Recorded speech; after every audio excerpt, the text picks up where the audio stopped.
This must be the devil. I said, get behind me, Satan. That didn't work at all. So the summer I turned 18, I was still living with my mother.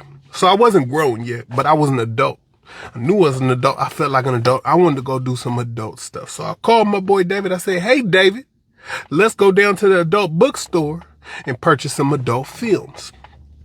All right, if you've never been to a place to sell booty movies, they like IKEA. They always on the edge of town, way far away from everything. It's nothing but like tumbleweeds and saloons and outlaws. It's the Wild Wild West out there. So me and David got on the bus late, like 6, 7 o'clock at night. Got on the bus, rode out to the outskirts of town, and we found a place to sell skin flicks. And we went in there, and we was in there for a long time, trying to come up with a decision. Because when you only have $19 to spend on debauchery and smut, you got to make the right decision. You got to make them $19 count. So it took a minute.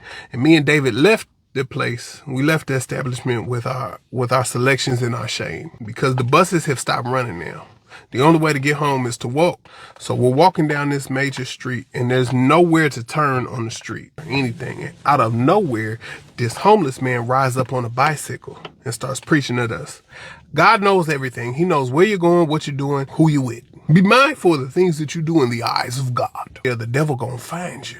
Be blessed and go with God. And then he rode off into the sunset. He didn't go across the 4 other lanes in traffic. He just disappeared. The homeless bike man disappeared. David was like, was that an angel? I said, I don't know if that was an angel, David. Why would God send us a homeless man on a bike as an angel? He couldn't give his angel a home, a house, a car, anything? Just a homeless man on a bicycle with some flip-flops? That's what it was? I really believe that homeless man was an angel, because he really came out of nowhere from behind us, preached to us about God while riding a bicycle, and then disappeared behind the Honda Civic. Like, that must have been Gabriel, for sure. That was Gabriel. Me and David is spooked out, and we still walking. It's getting late. We've been walking for hours now. It's 10:30, 11 o'clock at night. It's real late, real dark, and we walking past a park. And I don't know what it is about parks. Parks are the scariest place on earth in the middle of the night when you ain't supposed to be in a park. But we're walking past, and the park got these huge trees in it. It's got all these trees, and it's just shadows and darkness and tree trunks. And then out of the shadows and darkness and tree trunks emerged the 2 creepiest people I've ever seen in my life.